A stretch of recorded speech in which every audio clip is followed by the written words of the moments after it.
If you have a lesion or a growth, it can take months, even years for something to develop. That's why you have to get checked. Look for changes in size, color, tenderness, itching, bleeding. So for the skin exam, we'll have you undress. Brown underwear can stay on, that's totally fine. Hello, how are you? Hi, Doc, how are you doing? Good. I'm Dr. LaFawn. I'm going to do a skin exam today Okay, and make sure you don't have anything suspicious. beautiful. Because you know that 1 in 5 Americans do have a melanoma or a non-melanoma skin cancer in their lifetime. It's important that people get a skin check and that they check their own skin once a month for a changing growth. We'll start at the face. We look for any new spots. And then I use a dermatoscope, which is a magnifier and a light. I can see, Lila, you have some pigment on your face. That's pigment from the sun. I'm going to look at it with the dermatoscope. And I confirm that this is pigment that's benign from sun damage. Then I'm going to look at a spot over here that was a suspicious lesion in the past. I want to make sure that it stayed away, and that is clear. Oh, good. I look at each suspicious lesion. It guides me in knowing whether this is a cancer or a benign lesion. Okay. And if I find something that I think is very suspicious, I will biopsy it. Now, I'm assuming you wear your sunscreen every day on your face. I'm right? not always so great, but I try to be as good as I can. And then wear a hat if you're out in the sun a lot. Okay. Now, there was a lesion that I took off on your knee area, Yeah. which was benign. I'm going to look at that spot. There's a little bit of scar formation.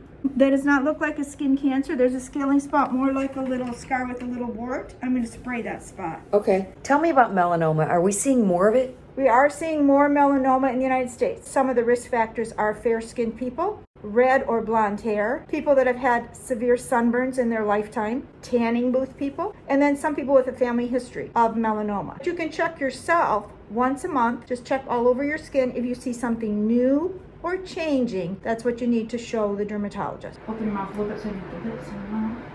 You do not have a lot of sun damage. Your skin is more of a type 2 or 3 type skin, which means you don't burn real easily. You're a person that tans when you're in the sun. Correct. These are spots from the sun or lentigines. The doctor checks my entire body. Women have a type of skin cancer called a squamous cell cancer in this pretibial area. So you want to check between the toes for nevi. Anywhere there's some skin surface, including the genital area, the oral mucosa, that's why I checked your mouth. And when ophthalmologists look at your eyes, they check to see if there's any abnormal pigmentation there, because you can't have ocular melanoma. You should have a facial moisturizer with the sunscreen that you wear every morning, even in the winter. We usually say reapply after 3 or 4 hours, again, if you're really active in a sport and you're outdoors. Usually think of skin cancer, or people have thought of skin cancer in fair-skinned people. But people with skin of color can have skin cancers. So everybody needs to get a skin check. And everybody needs to be aware about checking their own skin.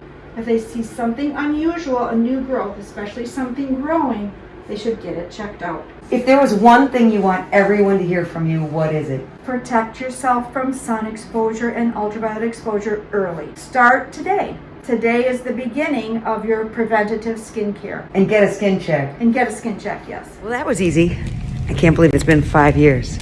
Whoops.